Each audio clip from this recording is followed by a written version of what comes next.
Okay, hold on. Matt, when you're moving around, you cover up some of the text, you bastard. Okay, hold on. Sorry. This edition of the podcast covers the most recent episode of Lovecraft Country on HBO. If you haven't seen that episode yet, go and watch it and then come back and listen. That's your warning. It's Double M. Laomi Melodondo? It's Catfish.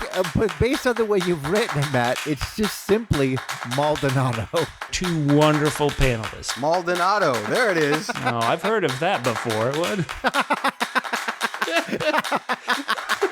Double P podcast. Double P. What I like to call Double P. What I like to call Double P podcast.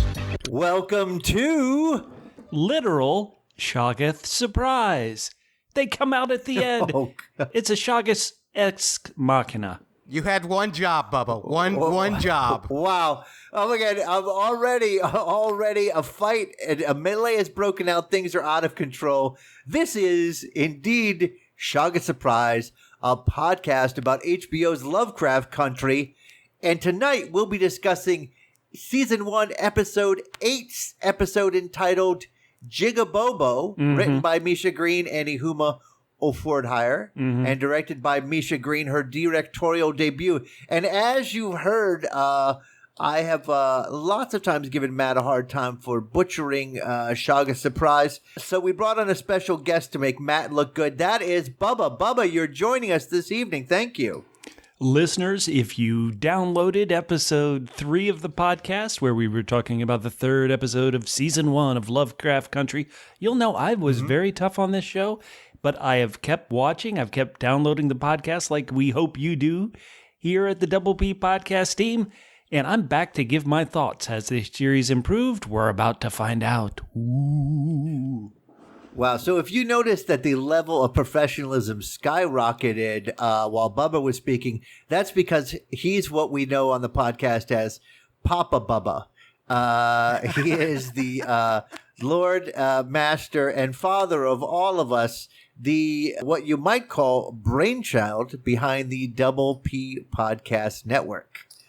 We podcast on a variety of things. And in fact, if you're thinking, oh my God, Lovecraft Country is coming to an end, what is next? Next, Bubba and myself. My name is Catfish. I didn't introduce myself. That's because not as professional as Bubba. Bubba and I will be doing episode 2 of The Mandalorian. And our fellow normal co-host. Season 2 even. Season 2. What did I say? Episode 2? I'm a mess. I'm a complete mess. We're going to be doing episode 2. Bubba, you're so damn intimidating, man. I know. We're going to be doing only season 2 of episode 2. Only episode 2. That's the only one. 2. That's the only one. That's the only one. We only do episode 2s of every show. Except this one. And then, Matt, we'll talk about the podcast you'll be doing next. Oh, we are going to be covering his Dark Materials once again for season 2. All of those episodes. I believe there will be 8 this season. I'm not sure, but I'll be joined by Double H. Double H? Hunt Pants Holly. She'll be joining me once again for season 2, just like she did for season 1. So we'll be talking about that on our own feed. It's called The Dust Podcast, so be sure to check that out wherever you get your podcasts. My God, it's amazing. We have a plethora of material for you. And before we get into our ratings for tonight, we might as well pump up where you can find the rest of that material. You can find us at Double PHQ on Twitter and Instagram. Also, Facebook.com/Double PHQ. And we're still asking for any feedback on Twitter, specifically for this podcast. So if you leave a message for us, use the hashtag Shoggoth Surprise and leave written reviews wherever you get the podcast. We are a few short episodes away from pulling a name out of a hat. One of our reviewers or tweeters will receive a Cthulhu Funko Pop from me. I will deliver it directly to your door in the middle of the night. Or I'll get your address and have Amazon send it to you. First of all, we have to go through our ratings for tonight's episode. Let's start with our special guest and Double P. Double P? Yep, professional podcaster. Finally. Bubba. Yay. Bubba, what was your rating for tonight's episode, Jig-a-Bobo? Well, you listeners have only heard me on episode 3, and I was really down on that one. Recently, on the episode which was set in Korea during the Korean War with Jian, I sent a message to the boys and said, boy, that's my favorite episode of the season. Not sure if that's a compliment. Guess what? I have a new favorite episode. I'm going with this episode right here. I'm going to give it 8, what I like to call double T's out of 10. Double T's? Well, I don't know if you guys have had this situation arise, but when you come back home and you see 2 of your lovers there at the table, it's what we like to call Tick's three-way. So Tick has 2 girlfriends, 1 too many. They're both there. I think this is... I just want to say, Bubba, at this point, wouldn't that technically be a 4-way? Continue. Well, actually, I guess if you add in all of Gia's tales, this could be a 9-way. 11. These go to 11. So I was really fond of the episode in that specific scene with the 2 women there at the table when Tick came back. I honestly think Tick is a liar when he said our blank wasn't real to Letty, and he's trying to pretend like Gian isn't the one he's in love with. I don't know. Even though I was really high on this episode, as I'll explain as we go through it, I think Tick, our central protagonist, is kind of the weakest character. I'll explain why in a bit, but 8 out of 10, really high. Great way to push us into these final 2 episodes. All right, I love it. That is very high. And that's actually a good rating because even though, as you said, last week's was your favorite so far, that doesn't mean you actually liked it. So it's good to know that you like this one. Now, last week wasn't the episode about Gian in Korea. Last week, remember, was about Hippolyta going to the planetarium and going through worlds. You really did not like that one. All right, so let's go back to Matt Murdock. What did you think of tonight's episode? I'll tell you what. First of all, I can't count. It would be a 12-way, not an 11-way, if I do my math properly. These go to 12. Right, we're all including George Green, right? We have to include George Green. But I'll tell you what, I can't count to 9, and that's what I gave this episode out of 10. 9 out of 10 triple Ds. Triple Ds? Diana's Dancing Duo. Ooh. I thought this episode was exciting. I thought it was horrific. I thought it brought up a lot of the racism stuff very good. I just thought it was so creepy, the way those spirits or whatever they were that were following Dee around. That was just creepy, the way they moved. I loved it. It was playful and creepy at the same time. That was fantastic. I felt that the episode itself moved the story along quite well. I was shocked by the fact that Christina's own would turn on her the way that they did. That I knew that they had blood, but I didn't think it'd be that much. And it seems that Christina's... This time it was actual invulnerability, I suppose. Something happened to her, but it didn't have any lasting effect, or was it just healing? Catfish, correct me one way or the other. Well, it certainly did look like she was only temporarily affected. In other words, she bled, she had injuries, and then she escaped. Yes. But yeah, overall, I love this episode. We can get into it more as we go along. What about you, though, Catfish? How did you rate this episode? This was by far my favorite episode of the season. I'm going to give it 9.5 triple C's. Triple C's? Yes. That is, obviously, as we all know, creepy, coordinated kids. Yeah, you're doing it again, man. I know, it could have been children. It could have been coordinated children and actually worked. Yeah, no, that's too easy. So I thought the whole kid stuff was super creepy. It was sort of an interesting parallel to Us, but I think and again, it has the similarity of Jordan Peele, but I think this is in the source material, so it's not exactly copying. But I thought that was beautifully done. I thought there was a lot of excitement and forward momentum. I love Montrose here. There were some, as we get to them, there are some really bits that I sort of chuckled at that were sort of like cool nods. The only thing that I want to point out that I didn't like was the thing that Bubba singled out, which was Gian.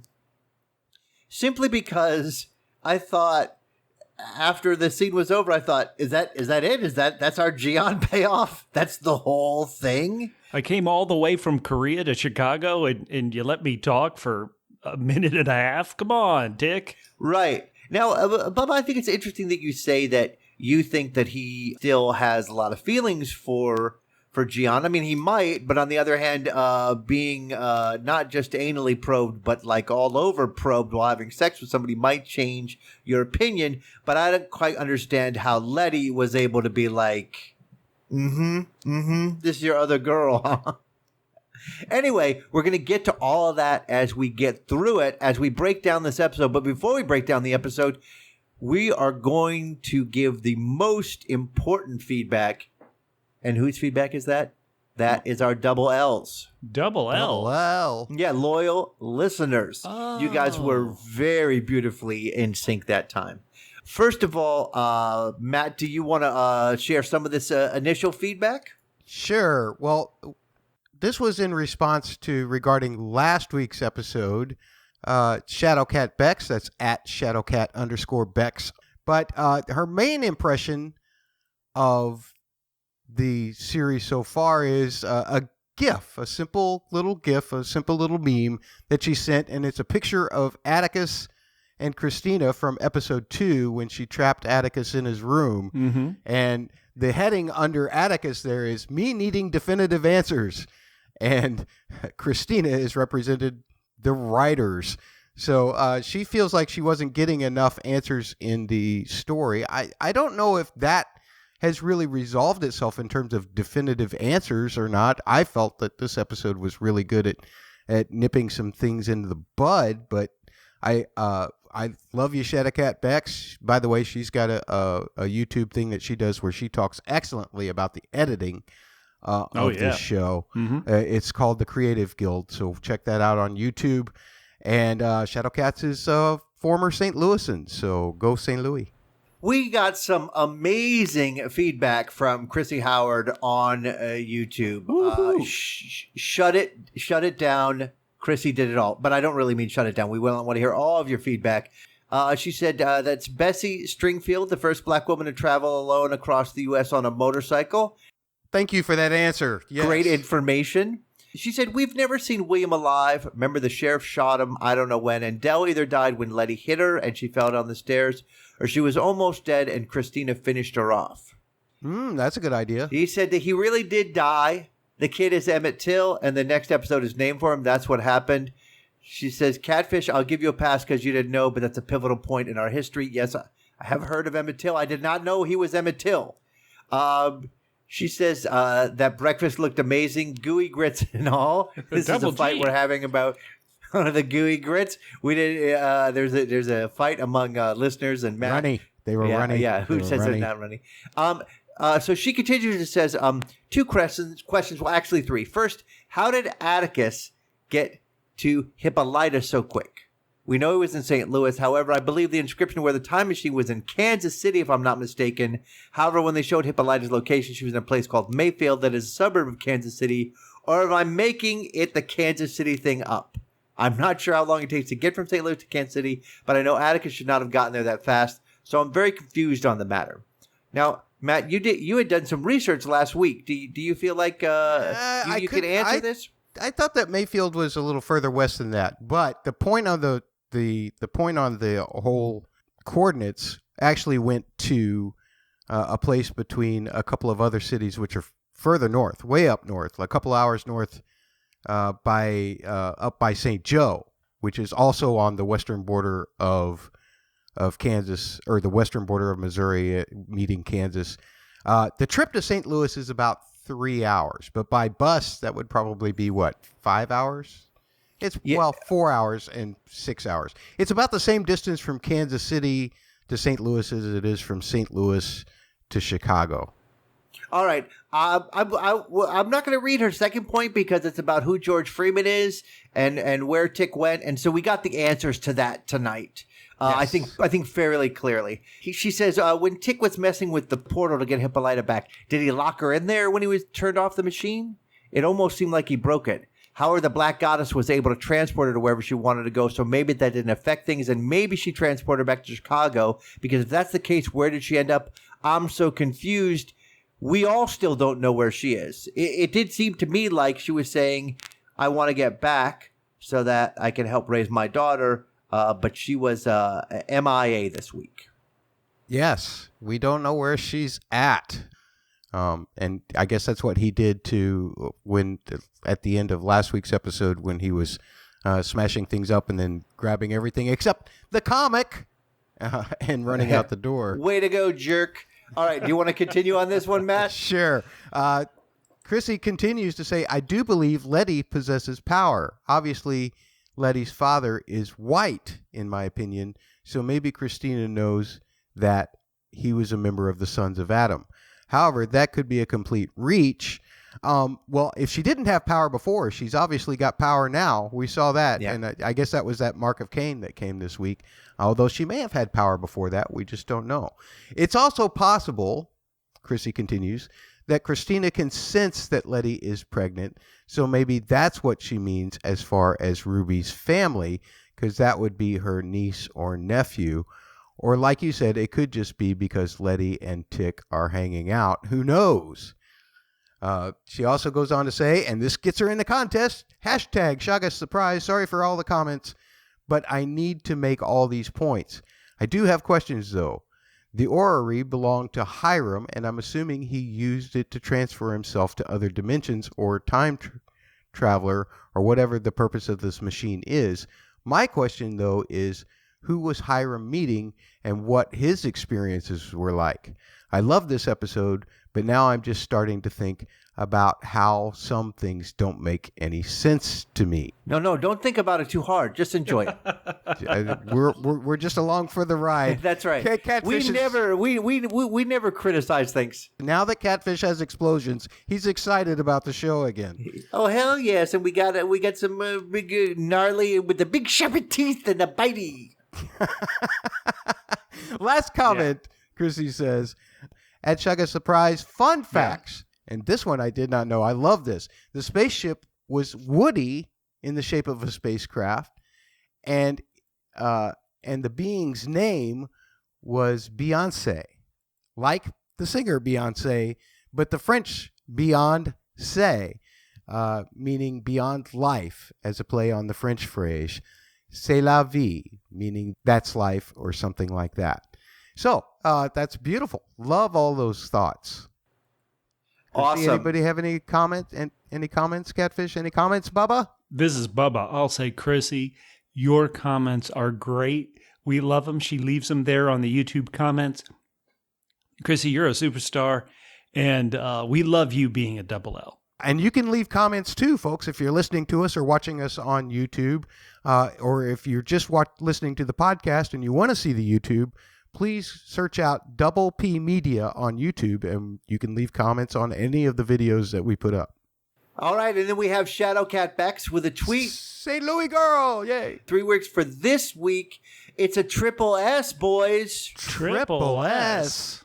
Yeah, skin shedding sexiness. Ooh. Oh, yeah, that's steamy. How about 4? Wow, hold on a second. Quadruple S, a steaming skin shedding sexiness scene. I hate to disagree with Shadowcat Bex, but one of the notes I took from this episode was that was the least sexy sex ever on screen. Wow. I mean with the blood and everything, that's not really my bag. Oh, come on. I think some extra sexiness is in that they're not actually being themselves. They're able to project themselves into other beings and find that sexiness. Listen, I love shedding skin and blood and much as the next person. I just don't usually like it with my sex. That's all. Come on. Two great tastes that taste great together. Well, maybe we can just decide, because you have a comment like that, as to whether you should actually have to live with yourself, like we asked last week. I took a poll last week on the heels of our podcast asking if Catfish should have to live with himself, because he just didn't know if he could anymore with last week's episode. Wow. catfish. Yeah. We've upgraded. I don't know whether I want people to say yes or no to this answer, to this question. Catfish. I am shocked because first of all, we've upgraded our Twitter. We are now the 1K plus Twitter, which means we're not just the 100 Twitter anymore. Right. But 1,010 votes came in. See what I did there? I did see 1,010 votes came in. And 60% of the people said that you should have to live with yourself. I'm shocked by the 40% of the people who said no. I guess thank you. I'm not quite sure what to say. You came out in the end. You're not, the alternative was not good. But there were some responses to this poll as well. It's Patman23. Catfish, you want to handle that? Yeah, he says, such a question. I'm wondering what Catfish thought about the episodes they followed through on the Ori thing and Hippolyta's brief side trip to Artem. I'm very curious what Atticus did on his journey as Hippolyta went off on hers. Patman also continues to say Tick didn't get the book of names he's looking for, but now he has a very different book. The story he's in, mind blown. Yes, Wow. and that is exactly what it was. So once again, Patman23, as always, you're right. Please don't have me. Horrible. And our good friend, Bubba, I'm going to let you read this one. Sure thing. This is from a great Double L who's going to be hosting that Dust podcast on his Dark Materials coming up in November with Double M Matt Murdock. It's the great podcaster Holly Hunt Pants, who's at Hunt Pants on Twitter. She wrote about her feedback of last week's episode, the one with Hippolyta. She says, not knowing anything about the source material, I am enjoying this wild ride week to week. I can understand the frustration of the story moving slow, but I'm not in any hurry, and every week is a neat new adventure. Oh, thank you so much, Holly. Hell yeah! Whoa, I didn't love it that much. We've got another poll here, Matt. You are the poll master, so go ahead and lay it down. Sure. These are some polls that we do every week. The Which is Worse polls, where we ask the question, which is worse, and then we ask you to decide for us. Mm-hmm. This last week we did two. The first one was, which is worse, taking off your shirt during an argument or smacking fancy equipment to get it to work? And 53.8%. Yeah. Over 46.2% chose equipment over shirt. That was, again, on the 1K plus Twitter, 1,013 votes. Another that we did for which is worse was being dead or being dead but being someone else's skin. Catfish, I believe you just chose being dead because the other was just the same, which is logical. No. My philosophy was I wanted to live on. So if you're just dead, that's no good. But if you're dead and you get to be somebody else's skin, that's living on. So Okay. I'm very confused by this poll. 1,014 votes, 71.4% of you said being dead with someone else's skin. It's worse. That was your choice. I don't know. I want to live on. You want people to see you and see you fall apart in the alley. Sure, however it works. Because I guess people would remember you that way. That would be for sure. One final poll for Lovecraft Country, and this was the big question that I had last week. Thank you all for voting. Once again, you can find all of the polls at the word double, the letters PHQ on Twitter when Bubba chooses to retweet them, and most of the time that he does. He did all of these this week. Thank you, Bubba, for doing that. But the question was, William and Dell are dead. We know this for sure, but when did they die? And out of 1,014 votes, both died before Artem, got 21.4%, 50% got William before Artem, and Dell after Artem, 14.3% each for Dell before Artem and William after Artem, and also for both after Artem. So those are the polls. Thank you so much. Listening to all these polls with all these options and all these kind of confusing, did they die here or there? I'm not surprised this podcast has so many downloads. We like to challenge our listeners, and we're going to challenge them right now. Boy, we're really challenging them already. You know who challenged us, Bubba? Who? It was Hamlet is Dead. He challenged us to read an article in the Washington Post. Thank you so much, at Hamlet is Dead on Twitter. Great again, follow. another double L for sending that column to us about Jamie Chung. I hadn't really, and you guys have been in the industry, so you know what it's like more than I do. I'm at best on the musical side of things. I didn't really think about the fact that there's a real lack of Asian leads, although there was that one movie, and I should have remembered that was a big deal because it was almost an all Asian cast. That was a really popular movie. I can't remember the name of the movie though, so I feel terrible. Yeah, it was something like Crazy, something Rich, and I don't remember the third thing. What was it?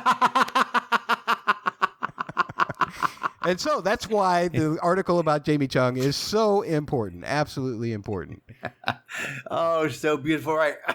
Guys, anything else before we get into the episode? No, let's do it.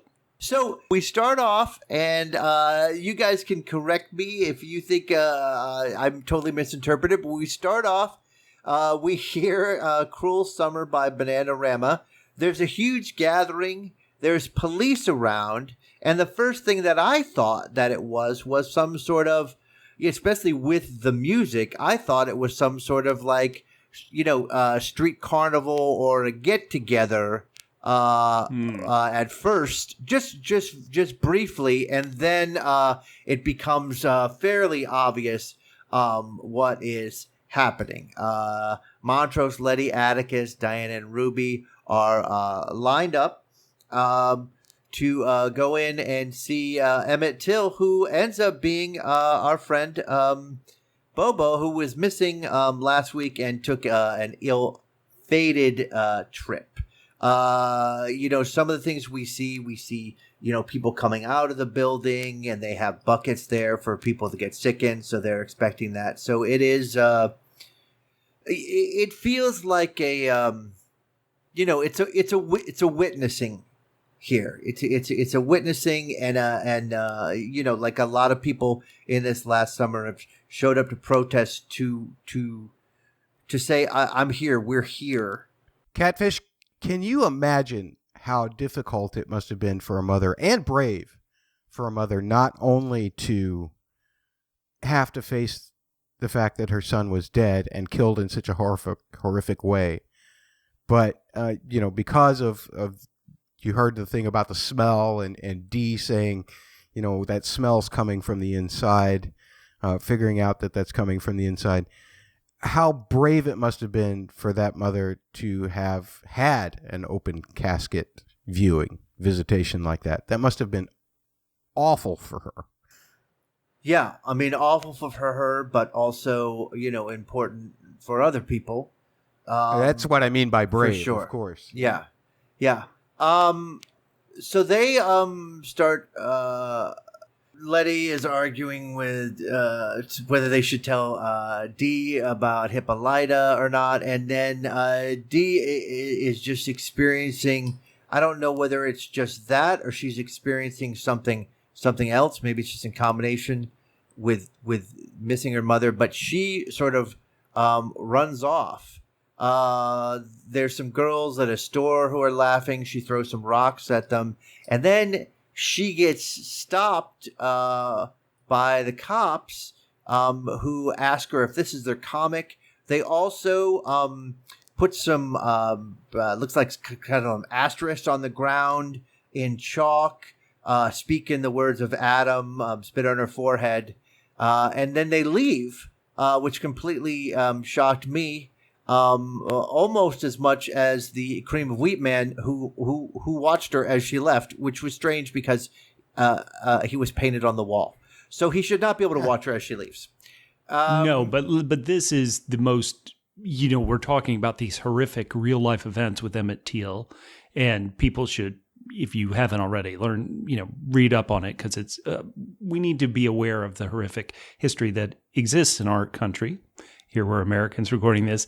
But this sounds so silly. We see the witchcraft. We see these police are not only racist bastards, but they also have witchcraft, and they do these spells and such.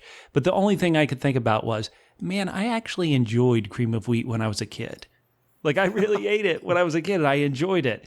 And what's so weird is it's one of those things when you become an adult, you're in the supermarket, and I'm like, boy, I liked that when I was a kid. Let me try it.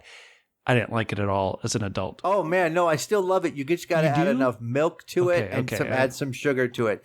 The interesting thing that I thought was, I wondered if if Cream of Wheat was originally pitched to mostly black consumers, or whether they had different people on the box, like they had an African American on the box and a white dude on the box, because Mike, the Cream of Wheat I remember, had like the whitest of white dudes on the box.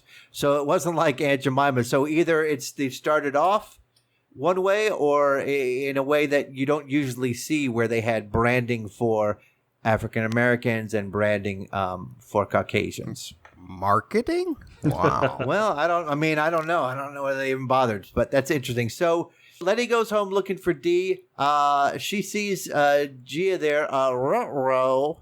Atticus then goes to meet Christina in a crypt. Basically, everybody's like, we're out of here. We're all going to do our own things. This kind of surprised me, because I didn't think that he would meet up with her.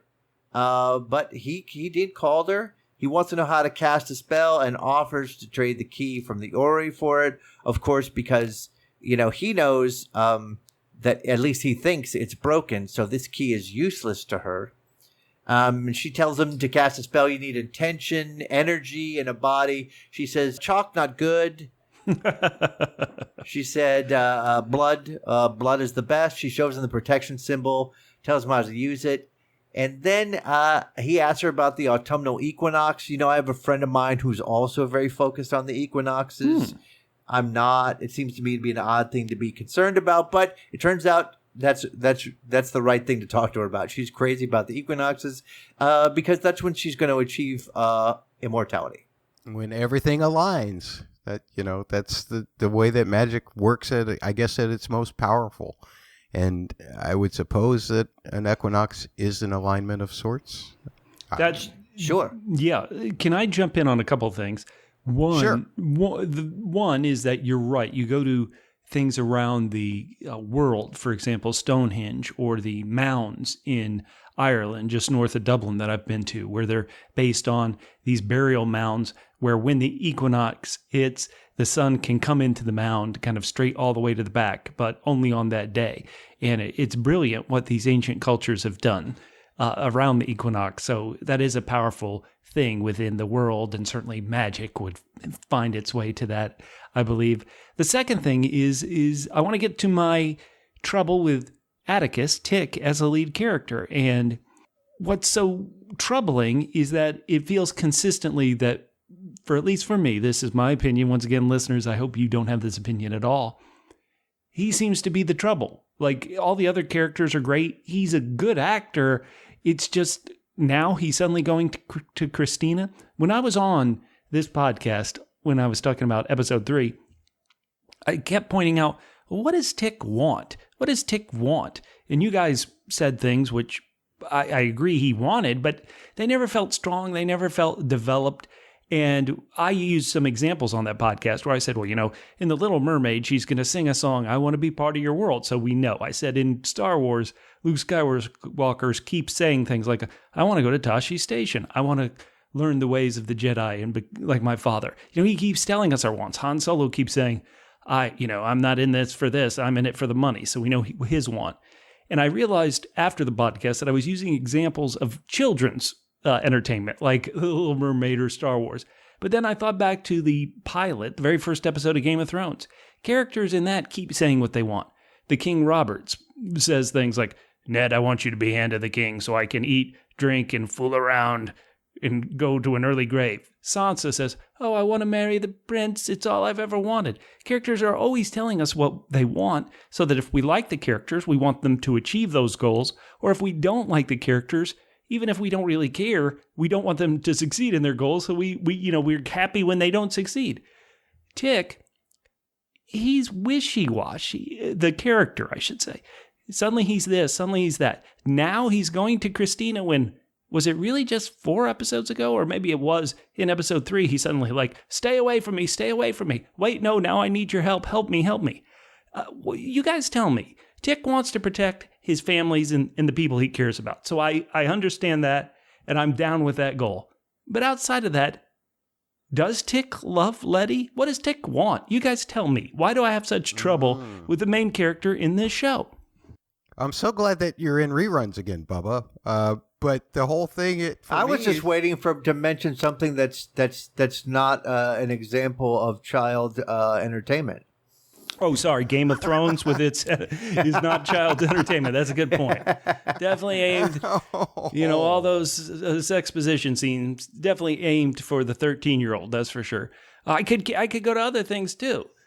No, I know. I'm just joking. I understand what you're saying. I mean, part of the problem is, of course, that this is more like a serial that's sort of loosely tied together, in that we're learning a bunch of different stories. I feel like they have not been clear of Tick saying, "Well, this didn't work, so now I have to go to Christina." That's kind of my main problem, right? Of really kind of saying like, I want to protect everybody. I can't read this. I can't do with any of this. He said to Letty, he needs the knowledge. And what we talked about on last week's podcast is that a good thing, or is part of like getting that knowledge? Does it kind of change you? So, and I think that also speaks to the, kind of what they did with Gian as well, as far as like, when are people monsters? When do they turn into monsters? I think it's come to the point where he's not really doesn't feel like the lead of this show. Okay, Matt, I want to hear from you. Okay, well, I think your points are valid, Bubba. When you brought them up and when we covered episode 3, I saw them as valid. And I think that Catfish makes a good point that, nothing is vocalized in this show. I kind of like that, because for me it leaves an unexpected. I don't need to know Tick's motivations, just as long as what he does in the moment makes me question myself. Would I do that? Should he do that? Is that right? Is it wrong? I don't want somebody at the beginning of the movie to tell me that they want to go to Tashi Station and go to power converters. I want to just ride along with this character wherever that character takes. Does it make me invest as much? You're right, it doesn't.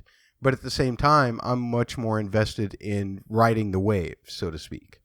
Let me say I appreciate that, Matt, but what's funny is I'll use this show as an example.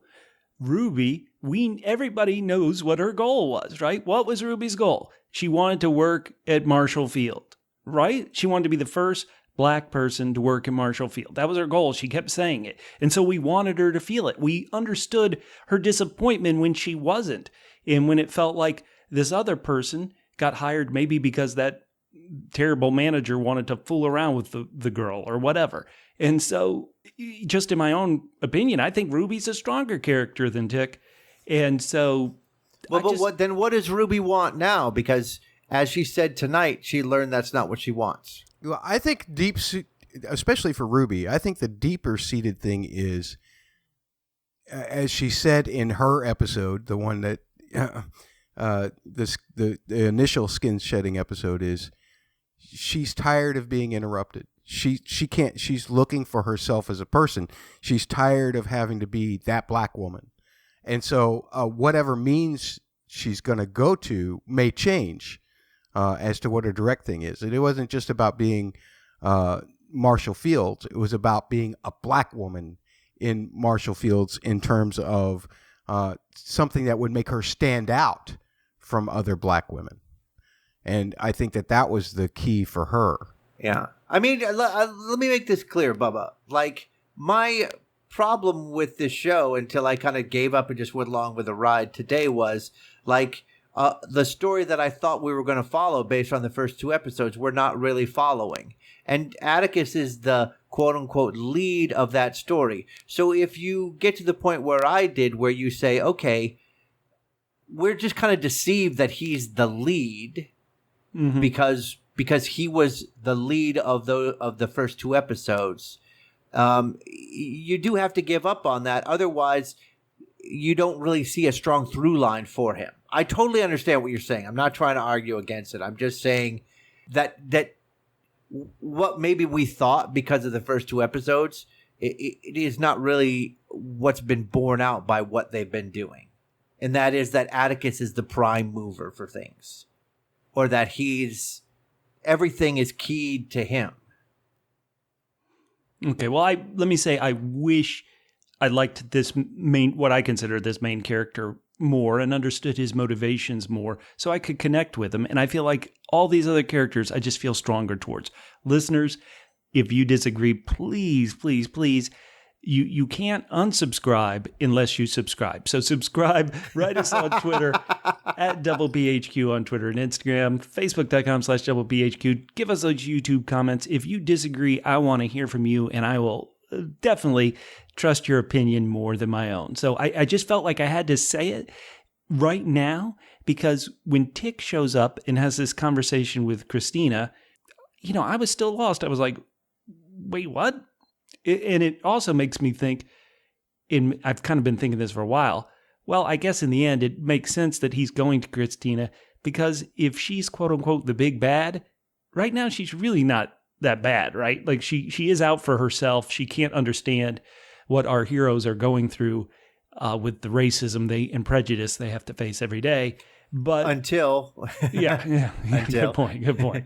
All right, sorry, I'll be quiet. Keep going, Catfish. Well, Bubba, I just want to say this. I felt like that until we got to the scene here in the crypt with Christina and Atticus. I had no idea what Christina's actual motivations were. Yeah, me neither. And I think that's a problem with the show. To be nefarious. I definitely suspected them to be nefarious, and this actually doesn't seem so much nefarious as it just seems self-serving, unless there's another purpose for her immortality. So that was a shock to me. It was great to ride that wave.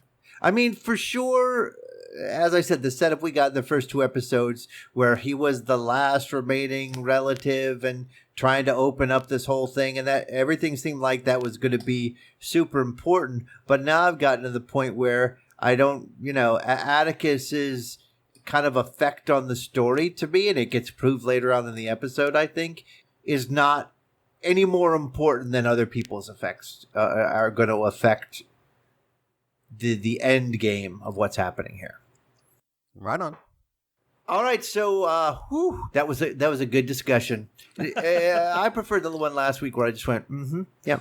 All right, so Dee goes home. Montrose is waiting for her. She's very upset. She locks herself in a room. She turns up the radio to drown Montrose out, but then something else weird comes on the radio. Mm-hmm. And then what happens is she's also staring weirdly at Uncle Tom's cabin, which has a cover of like a little black girl and a little white girl holding hands. So here's a funny thing that doesn't kind of make sense to me is she goes out the window. Montrose comes in. The book falls on the ground. Montrose, knowing that she went out the window, instead of going to look and see if he can find her, is like, well, this book on the floor must be more important than Dee. Cleanliness is close to godliness. Good work, yeah, he's Montrose. like, wait a second. Why is this book on the ground? Then we see Ruby goes back to the sweet digs on the north side. She starts to get hassled by a neighbor, and in her new personality, she's not going to take it anymore. Now it's not that she's like not scared. She's for sure scared, but she is not going to take it anymore.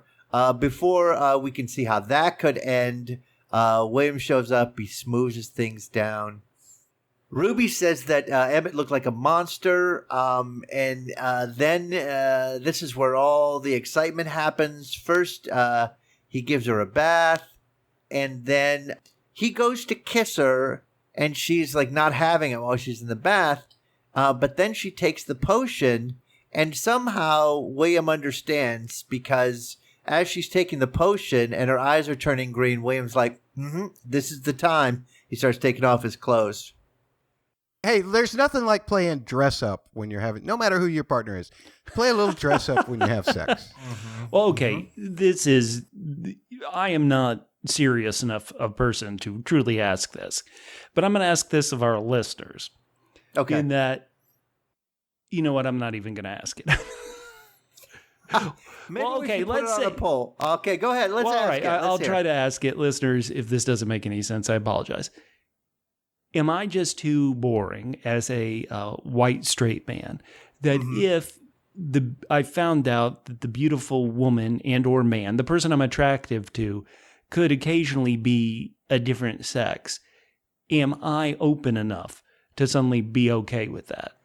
Well, this is what I'm going to say. I think for Ruby, this is the person who has. And at first, she reacted to it in a very standoffish, I don't like this way. But this is a person who, at least we've seen. I first suspected that she was just using Ruby, but it feels like even though she is Christina William, that is Crillium, maybe using Ruby, but does have some feelings for her, as evidenced by what Crillium does later on in the episode.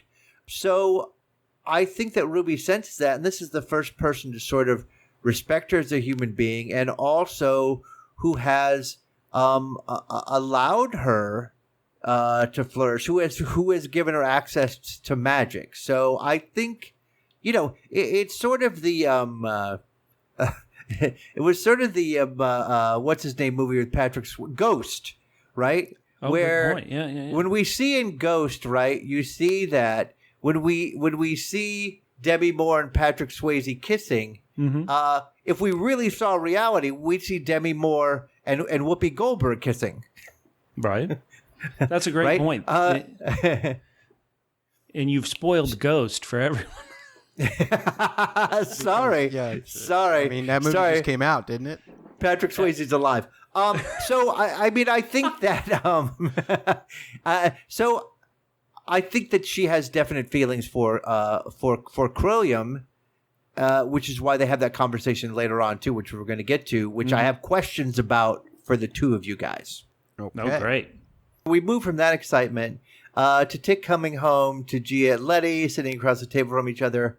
Awkward. Gia kind of explains why she's there. Atticus is very hostile towards her. Letty is feeling like this is the girl you really care about, even though I don't know kind of why she gets that. So he tells Letty that he's, with Christina's help, he's going to cast the spell. Letty is like, you can't make these decisions on your own. And then he gets out of there. So what do you guys think about this section here? This is it. This is Gian. Here we go. It's your time to talk about her. Well, first of all, I've never been in that kind of situation where I came home and there were two people that I had been with at the same time. I've never even had that happen on a gig. Well, I've just never had that because I've barely had two people in my whole life, and they were several years apart. Regardless of that, Come on out. It's a big holy surprise, cow. Matt. We've arranged it for happening right now. Come on out. but at any rate, that was a really uncomfortable scene. But Catfish, I got to go with you, and it's one of the reasons why I had to take a point off, because it was a beautiful episode otherwise to me. But that whole thing just didn't make sense. You mentioned at the top about, is this the Gia payoff? God, I hope not, because that would be extremely disappointing after investing so much in that character during the 6th episode. I would be very disappointed. Even if this isn't the end, I feel like we had so much of Gian that like we should have explored this a little bit more. Like that is a long ass trip to make for 30 minutes of silence staring at a woman and then a 2-minute Getting kicked argument out of with the the guy house, you yeah. came for. What do you think, Bubba? Well, I want to talk about the scene that follows, where Letty's ready to throw Tick out. And then by the end of the scene, Tick is ready to leave. And she's like, no, don't leave. So I had some issues with that.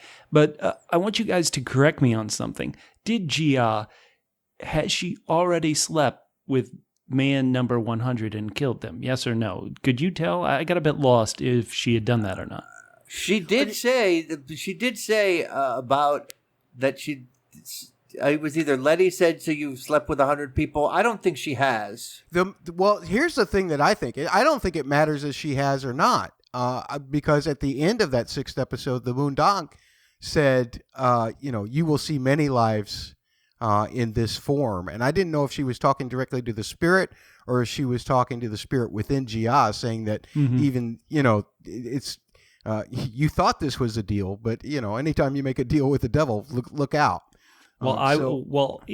This was my pitch. If she has not yet slept with and killed partner number 100, is what if the way we take care of the person who isn't really the big bad, but might be the big boss, Christina, what if the way we defeat Christina is that Gia sleeps with Christina in William's form, and then foxtails him and her out of existence?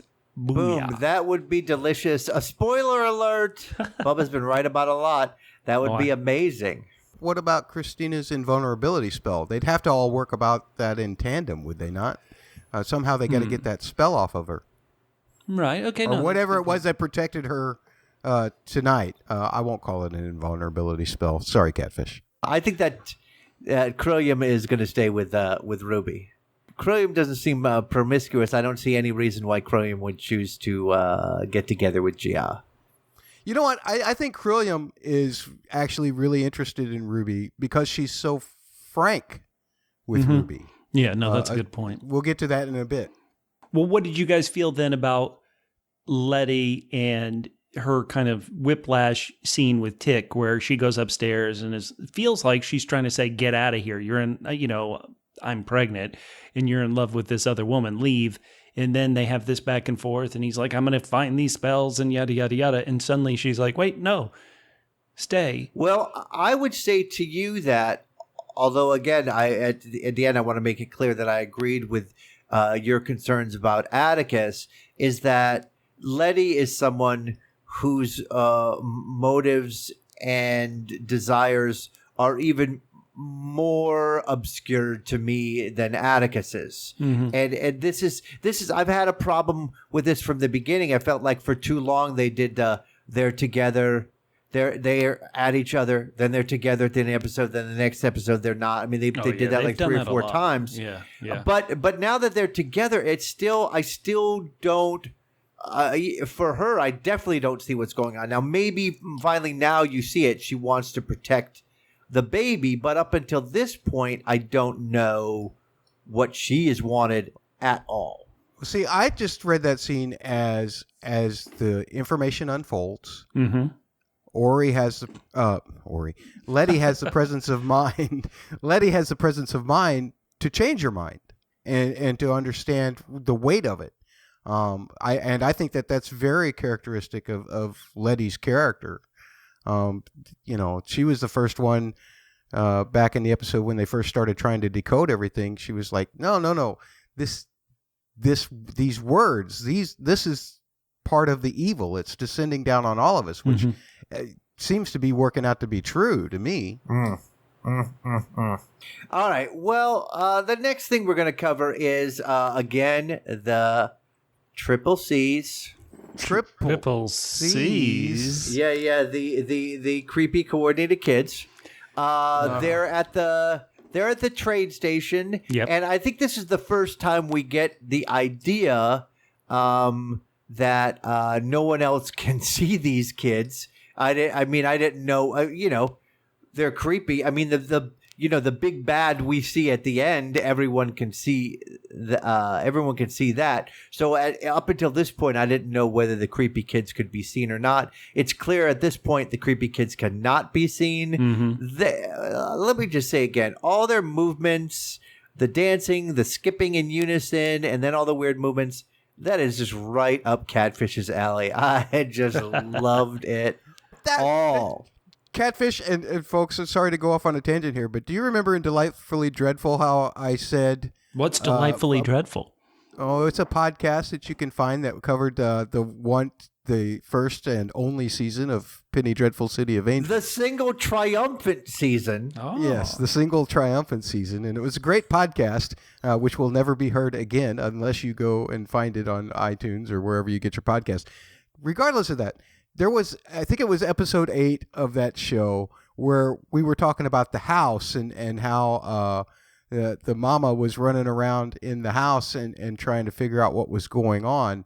And I said that creepy little thing just kind of skittering around in the dark room was the creepiest thing for me. And those kids today, or those whatever they were, they totally reminded me of that. The way their movements were jerky. And It was so great. It was great. It was fantastic. It was great. Sometimes when they try to do that jerky stuff, especially from all the J horror stuff, they do a lot of speeding up the camera, etc. There was none of that here. The kids were just delightfully creepy. All right, and then we come to a very, very powerful scene in the episode. And this is Ruby confronting Christina about what happened to Emmett.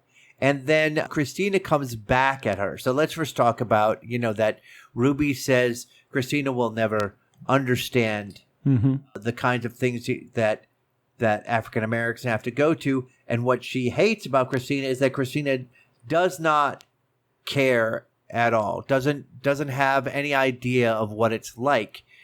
Which is interesting because in my head, I'm thinking Christina really doesn't care about anybody, no matter what skin color they are or whatever, that she's mostly out for herself. And in fact, Christina says she doesn't believe that Ruby believes any of that and that she was taking the potion because she just wanted what she wanted. And then she walks out. So here is, and this might be a layup, but these are two characters who say things to each other, and one of them directly denies what the other person says. Who do you believe between these two characters? I thought the way that as an audience member I was supposed to react to that was that when Christina kind of snaps back at Ruby, and this is such a powerful scene, but the way the actress who played Ruby, who just knocked it out of the park with this scene, the way that her face reacted to Christina's words, I took it as an audience member that what Christina was saying was actually a bit true, and Ruby was realizing, that might be true as well. That's the way I read it. How about you, Matt? Yeah, I think that actually you can, and I know that it seems like you're saying that, and it's true that they are saying exact opposite things, but actually I think they're saying exact opposite things from exact opposite positions, and they're actually both going towards a center point that is the truth. Because I think she totally called out exactly what Ruby was feeling, and I think Ruby totally called out exactly the fact that Christina won't care about what happened to Emmett, but will care about what happens to Ruby. Yeah, it's funny. I mean, I asked this question because normally I wouldn't have thought, I wouldn't have believed what Christina said, but exactly, Bubba, you put your finger exactly on the point of it, which is what did it for me was the actress, who's amazing, playing Ruby, that there was that look in her eye like Christina is at least partially right. But that's what confused me because I didn't, in the end, even though that's what we were getting from that scene, I still felt like Ruby felt all those things strongly. And I also felt that Christina's reaction to me, a more realistic reaction from Christina, it seems to me would have been, you're right, I don't care about black people. I don't care about white people. I don't care about anybody. But what's interesting here, and again, this is only proven by what happens later on in the episode, is that surprisingly, I think Christina has feelings, that Crulliam has feelings for Ruby because of what Crulliam does to put themselves into that same exact situation. So this might be now my favorite relationship on the show. That's sort of the end result of that. All right, so Dee shows up at Letty's. Letty's leaving, tells Dee to go inside, but Dee sees the creepy people, tries to ward Letty, but again, Letty doesn't see it. Dee runs, she goes, checks out the Woody and sees the people again. Holy cow, these creepy kids are chasing Dee everywhere. Catfish, I want to jump in on a couple of things. So when Dee sees the Woody, that symbolizes that, hey, people have been lying to me about my mother. They told me she was out working on the guide, and they've been lying to me. And what I think is either, I can't tell in my own mind if this is a brilliant writing device or a kind of lazy, repetitive writing device. Because what was going on with her mother? Her mother was upset that seemingly everybody had lied to her about what had happened to George, And so that led her on a journey to be frustrated with everybody else, like Tick and Letty and Montrose, and go out on this adventure and have her thing. And sure enough, that exact same device is happening now with her daughter, where her daughter's like, you guys aren't telling me the truth about what happened to my mom, and so to hell with you guys, I'll go off on my own adventure. So I can't tell if that's a brilliant writing device or it's because it comes both ways to me, or if it's like we're just repeating almost the same story beat, except now it's the daughter instead of the mother. What's funny is, I mean, it's a good thing you mentioned it, but also because she's sort of on the run from everything, there's really not a lot of time to absorb what that means to her. You know what I mean? So that maybe is not handled as well as it could have been because there's, she doesn't have time to stop and think about this. The creepy kids are after her. So there's no real time for us to sort of absorb that fully because we don't see her absorb it fully. Yeah. All right. Wait, sorry. I wanted to jump in on on the second thing, and that is these triple C's is catfish. You like constantly refer to them. These children, the dancing duo, are what is known as a pickaninny, which is a racial caricature of black children, which is just disgusting. And it feels very weird that here you have a real black girl who's bright and all of the things a normal person would be, and here she's being haunted by this evil cartoon version of black children. And so it's a real brilliant spin, and except for the layers. Yeah, but true. But also, what makes it odd is, unless I completely missed it, which I could have, is it not true that one of the children is white? Right, like the cover of the Uncle Tom's Cabin that we saw. Right. For me, I couldn't quite tell. They're both creepy. Let's give it up to the costume True designers story. and the makeups and the child actors and the effects. Like it was incredibly horrific. But the fact that they were both had those the way this caricature works is that they both have those little their hairs are the little stalks, and they wear those kind of what you would assume is like a parody of poor clothing. So I would assume they both might have been black skin, but I don't know. I just thought it was an interesting level to put on this creepy thing that poor Dee is being haunted by this type of spirit. All I know is that they both need manicures desperately. Clippers. All right, so then we get a nice tender scene with Atticus and Montrose. They're doing a little drinking on the street before the lights go out. Atticus wants to know if Montrose ever cheated on his mom. Montrose tells this story about how when he was young, that his pastor was rumored to have had sex with a man in the park, and he basically got taken out during church, so he knew to keep things quiet. He also says, either he says it or he implies it, that Atticus's mom knew, but that they just both wanted a family. And that's kind of why he kept things hidden. He never cheated on his mom. And then Atticus drops the news that Letty is pregnant. He shows Montrose a Lovecraft Country book, and the author is George Freeman, which is Letty and Atticus's son, George. Dun, dun, dun. Atticus went to the future. They talk a little bit more about what happens, but essentially he was in the future. There's white people. It's riots. Someone shoved the book in his hand and shoved him back. So who knows? He could have come to 2020. He wouldn't have survived. I hope he didn't come here. The next thing we see is Letty praying at the church. Something that I think people only do in movies and television show, and that is they pray out loud in the church, which would seem to be awkward. Apparently, this is not just a prayer. This is Letty decided, let me kill two birds with one stone, and arranged to meet Christina at the church. That's a good idea for protection if she thinks that Christina is totally evil, right? I guess she could think that, but she knocks out two things at once. She says, "I'll trade you these." She's got the negatives of the Titus's pages. Mm-hmm. She says, "I'll protect Atticus. If you protect Atticus, I'll give you the negatives." And Christina says, no, I won't do it for him, but I'll do it for you. And Letty's like, no deal. Christine takes probably maybe 1.36 steps away. And Letty says, deal. So let's just say that Letty is not being selfish, but thinking of their unborn child. Mm-hmm. So Christina, bam, gives her the mark of Cain, which it can be used for ill or good. In this case, used for good. Yeah. Well, Christina got all that she wanted in this episode until she didn't. So. Well, I know I disagree with you. She got every single thing she wanted in this episode.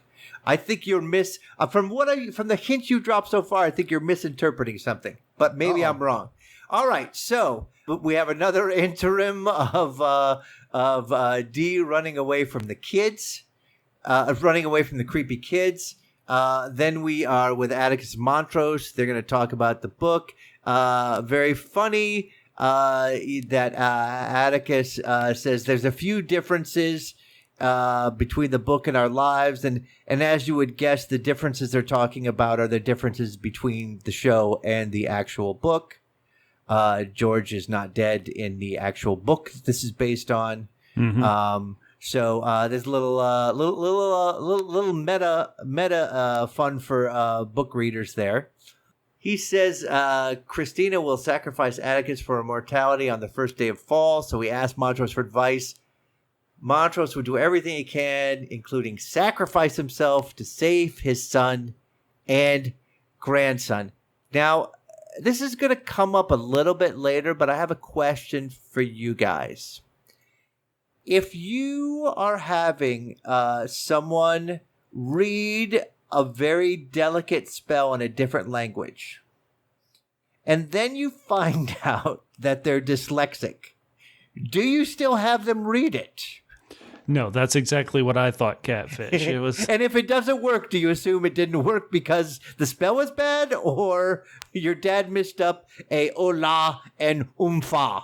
Is there any way that this is going to tie back to something Montrose accidentally said wrong back in like episode 2 or 3? And we're like, oh, wait a minute. He meant to say this. He meant to read this. Oh, this is the solution. Is that a nod to Army of Darkness, Bubba? Baradu Klatus Niktu. I love so awesome. Dee goes to gets into the police station, asks the captain what he did. Yeah. He says, "Bring her the orrery, and he'll stop the spell." She gives him some really, really choice language. Spits on his tie. Good. And then gets the hell out of there. Yeah. I love it. Yeah. I love it. And then she screams and bikes past the dancing duo. Then we get to the section where Montrose 100% misread the words of the spell. And for some reason it doesn't work. Mm-hmm. Yeah, how could it be?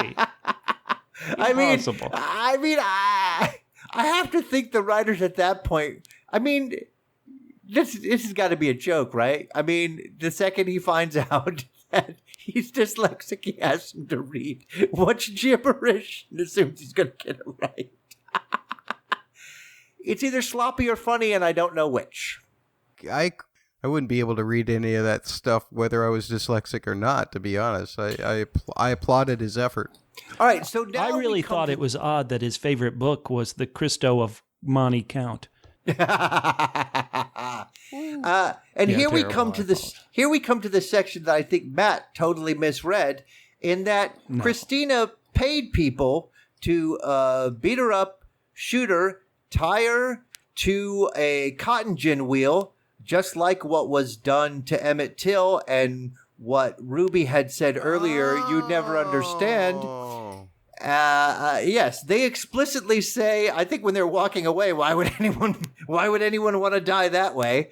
They're working for her. And so she experiences exactly what Ruby told her to experience, and now has a new understanding of what Ruby was talking about. Catfish, I honestly thought that was police officers. I got to tell you, all white people look the same.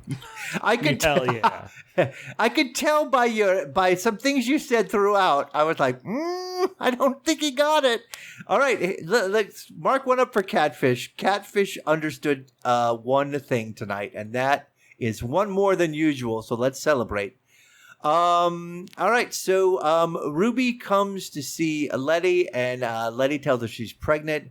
Ruby's like, I can understand. I've kind of been hitting it with Crillium. As expected, it was the same thing I would expect. That, in fact, it's what I assumed all along, that Crillium was going to be using Ruby to spy on Letty. That quite hasn't seemed to be the case. If not, it seems to be what I would like to call a remarkable coincidence. But that's what seems to be the case. It's a remarkable coincidence, at least so far. Crillium has not used Ruby in that way. She could have had Ruby go in the house, get the orrery, whatever. Hey, do me a solid. Would have been simple.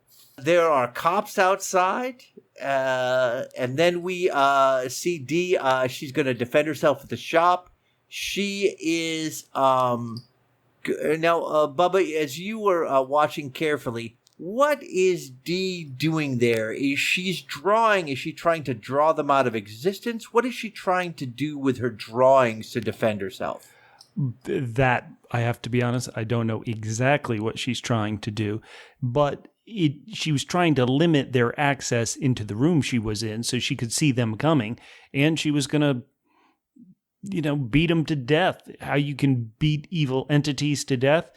She's going to give her best swing and give it a shot. Yeah. So good for her. Well, and not only that, but at least if something does happen to her, or she could show Montrose when he comes in here in a minute, the picture of what's chasing after her, because nobody else can see it but her, right? I mean, yeah, but almost anyone would assume, especially Montrose, who really all he cared about was that damn book when Dee was fleeing out the window. I mean, maybe they would just assume, maybe she's drawing who is after her, but they would just assume she's drawing the book. I was hoping she was, as being like the smart kid that she is somehow she would try to use some sort of magic to draw them out of existence. That's not what's happening. Montrose comes in, and boy, he really blows this, because he stops her from defending herself.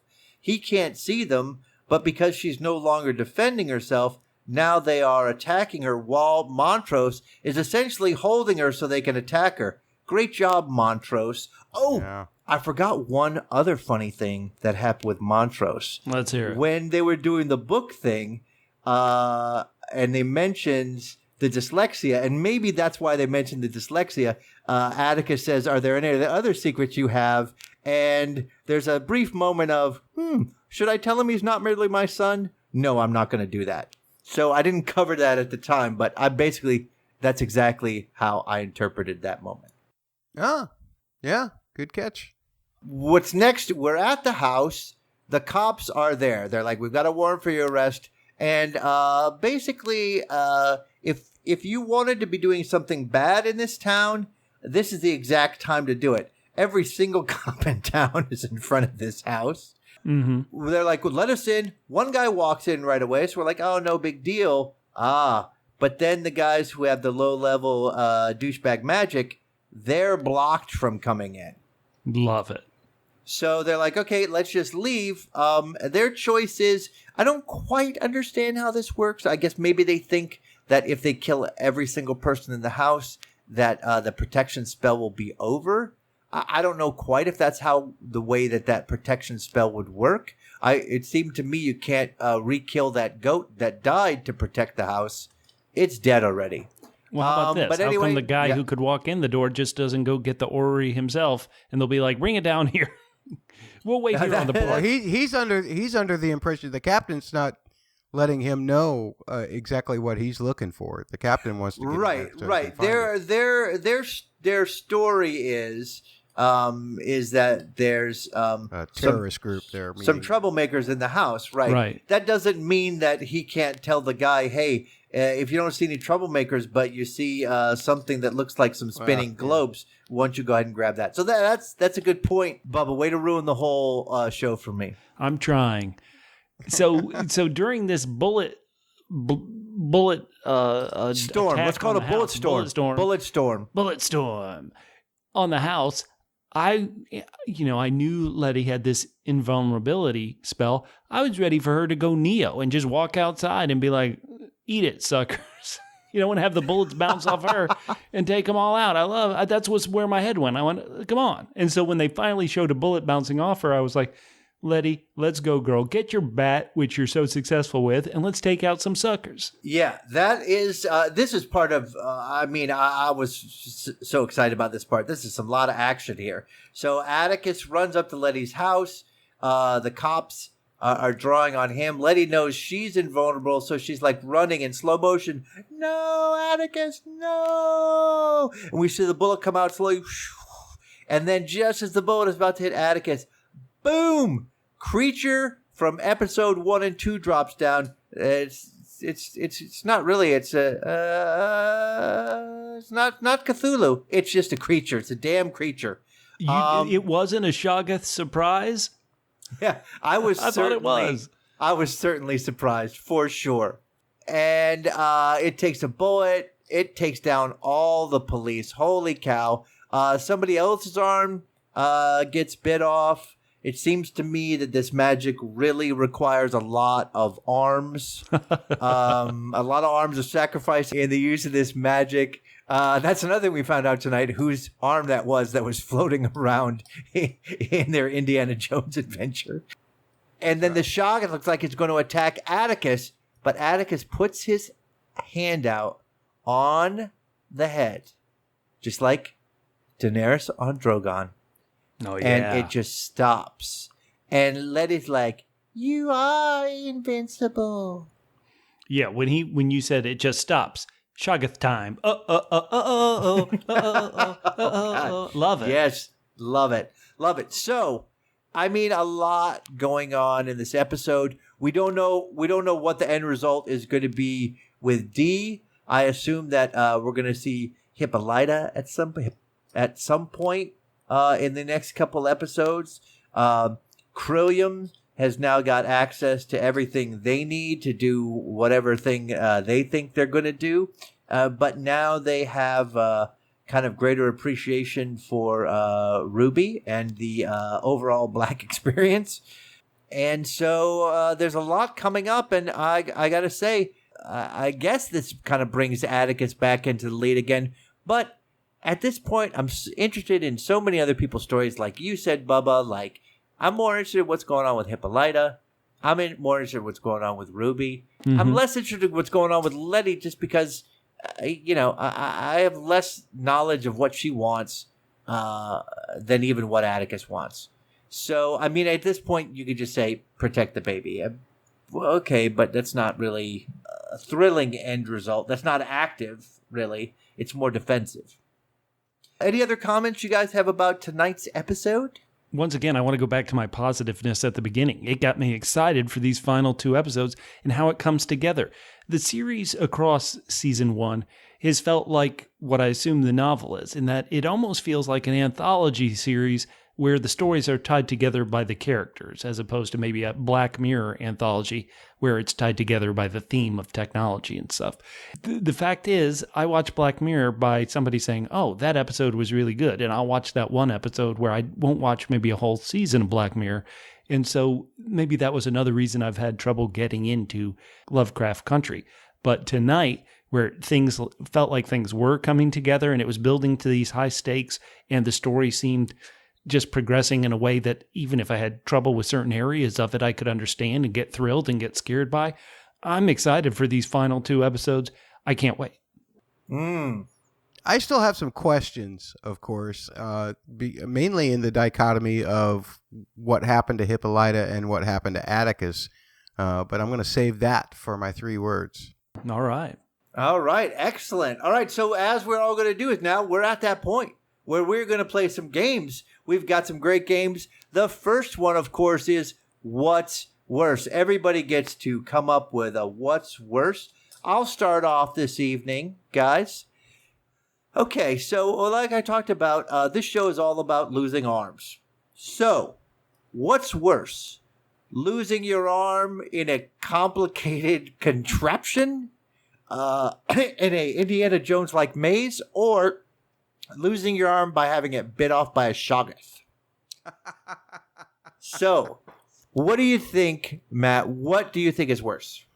I'm gonna go for the Shoggoth, I believe. That would be worse because you see it coming. Hiram probably didn't see his coming. Well, I don't know. He probably had to bite his arm off, I suppose, or do something to hack his arm off. So he did see it coming. I don't know, Catfish. I'll just say Shoggoth because it's scarier. All right, I'm just going to take the other side just because that's what I do, because we'd like to have a good conversation so that the listeners can decide. I'm going to say that it's worse, the complicated contraption loss of arm, because you're still walking around with the rest of your body and you're still stuck in a room where the water is slowly coming up, whereas the Shoggoth loss of arm seemed almost after the fact. Basically, he didn't feel the loss of his arm because he was already DED. DED? Yeah, dead. Oh. Man, that's tough. All right, who wants children? Who wants to go next? Kids. With the what's worse?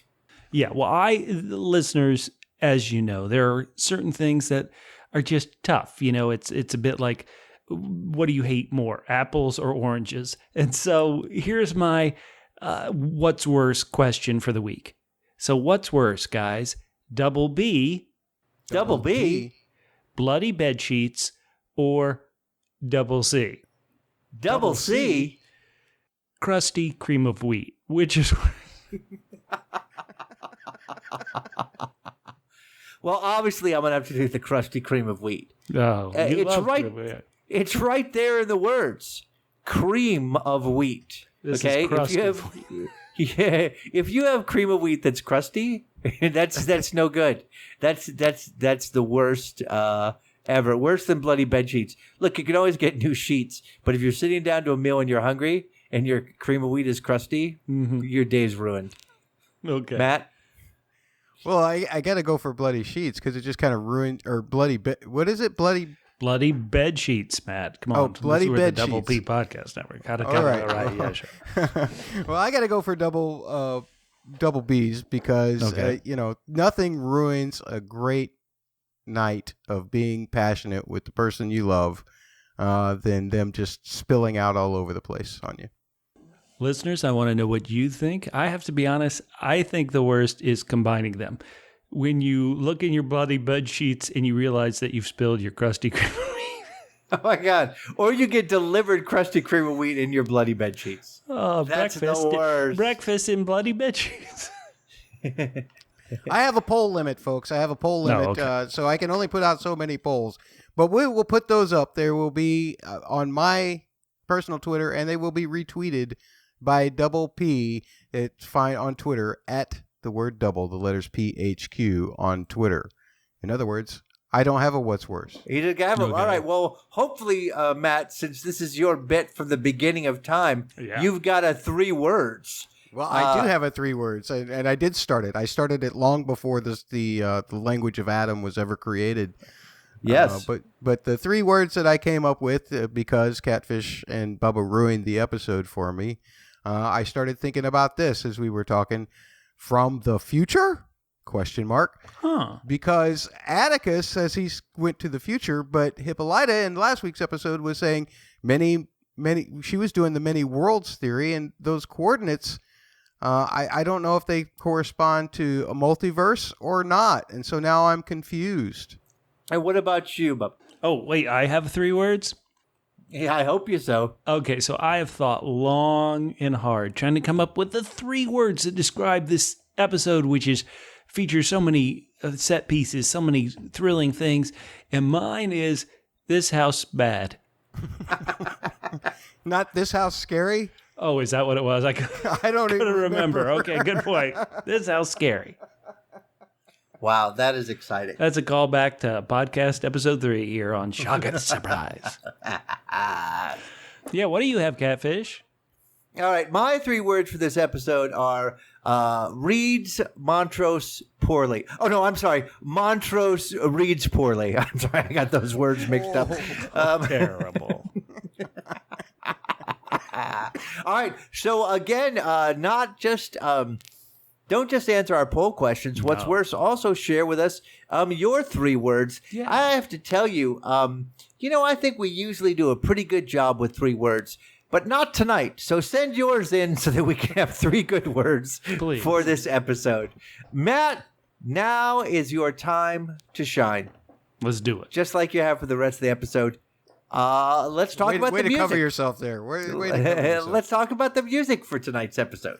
We shall do so. First of all, we always go through the cuts that were on the episode, and the music cuts that were put in by the music editor. And Cruel Summer led off the Bananarama tune. And then we went to the radio, and I could not figure out what that was on the radio. So, folks, please tweet to @double, the letters PHQ, and let me know what that was on the radio before it changed over when Dee was listening to it. All I have are these lyrics, and they came up with about 3 dozen different songs. Yeah, come on, love me, baby. It will always be that way. Bubba, Catfish, do either of you know that song? Did you recognize it? I mean, did it not. sounds like my love story, so I don't know. I could have written it. But for at the moment that it comes in on the radio, and we get the changeover with Dee, and then pretty much with all of her interactions throughout the rest of the episode with our Triple D's. Triple D's. That's our dancing Diana's duo. dancing All right. duos. Right. Yeah. Boo. And but that tune was called "Stop That Knockin'," and it's by the Early Minstrel Show. So that was one that got in there. Then we had a cover version of "I Put a Spell on You" by Alice Smith, who also does the Sinnerman cover. She must really be into the Nina Simone stuff, because that's she does that at the end of every episode as well. That was when both of them were in disguise doing their lovemaking. And then the spoken word, which I know always intrigues Catfish. And Oh, yeah. It's the beginning of a speech. I'll just give you the first part of it. I am here today to represent the African-American girls whose stories don't make it to the front page. That was a speech by an 11-year-old named Naomi Wadler during the March for Our Lives rally in Washington, D.C. So that was wonderful. And the last thing we heard with Letty in the dark room was Billie Holiday's version of Stormy Weather. Oh, so good. It was so good. Now, I get to turn it on you guys and ask you, what would be your needle drop? What would you play for your own personal enjoyment in relation to this episode? And Bubba, I'll start with you. I'm going to give it up. To be honest, I have 3 choices that are fighting for the best, but I'm going to have to go with Stormy Weather. I've always loved that tune. This was a great rendition. I thought it was great. Yeah, Billie Holiday's version is a classic. Catfish, how about you? All right. Well, I am a softie for the spoken word. I feel like every time it's come on this show, it's been powerful, and it really adds to the subtext, or even with Hippolyta's. I mean, it was so on point, and it was beautiful. So I am going to say yes. I'm going to go again with the spoken word. However, I would say I thought I wouldn't, because starting off with the Cruel Summer, and again, Catfish in his head, at least thinking it was some sort of street party or something, and then what it turned into, that was pretty powerful for me, but the spoken word wins again. What about you, Matt? Well, I'm always a sucker for a beautiful and inventive cover. I really am. I love it when people do that. So I'm going to go with the "I Put a Spell on You" by Alice Smith this time around.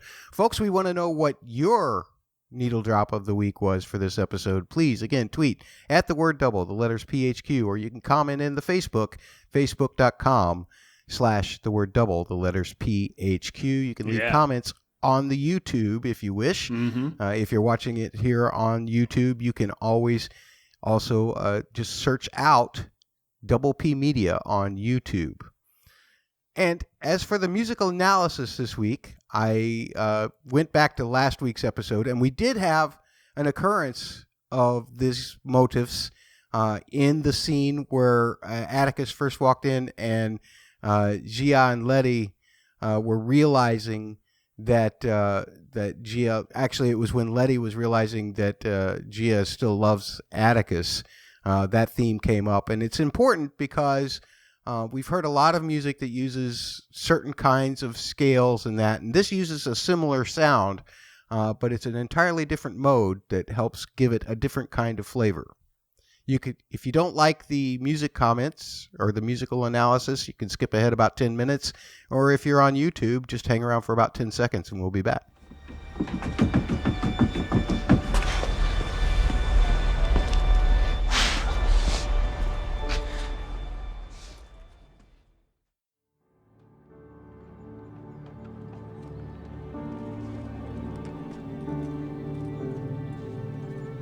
All right, awesome. Oh, awesome. wow. Matt, That didn't value, feel like 10 seconds at all. That's value added, or even 10 minutes. All right, well, listen, I want to make one final pitch here before we go. Please hit us up, Double PHQ on Twitter and Instagram, Facebook.com/Double PHQ. Please subscribe to the podcast. Rate them, leave written reviews wherever you get the podcast. Please use hashtag Shoggoth Surprise when you tweet at us. And as always, we are drawing close to the drawing where some lucky listener is going to win a Cthulhu Funko Pop. Wow. So, boys, please, how can our lovely viewers reach out to you individually? Folks, please tell Catfish to stop using please in front of every sentence. Yeah. And please. Also, you can find me on Twitter at Musical Concepts. How about you, Bubba? You can find me, Bubba, on Twitter at Fit and Trim. That's FITTENTRIM at Fit and Trim on Twitter. And you can find me, Catfish, at CJGman67. And you can find us next week on... Literally, Shoggoth Surprise. It burst up out of the road and saved Atticus. My name's Bubba. You can find me on Twitter at Fintrim. Catfish, you still do it best. No, I said I would go last, and I'm going last.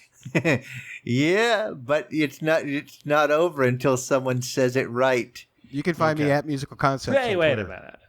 Shoggoth Surprise.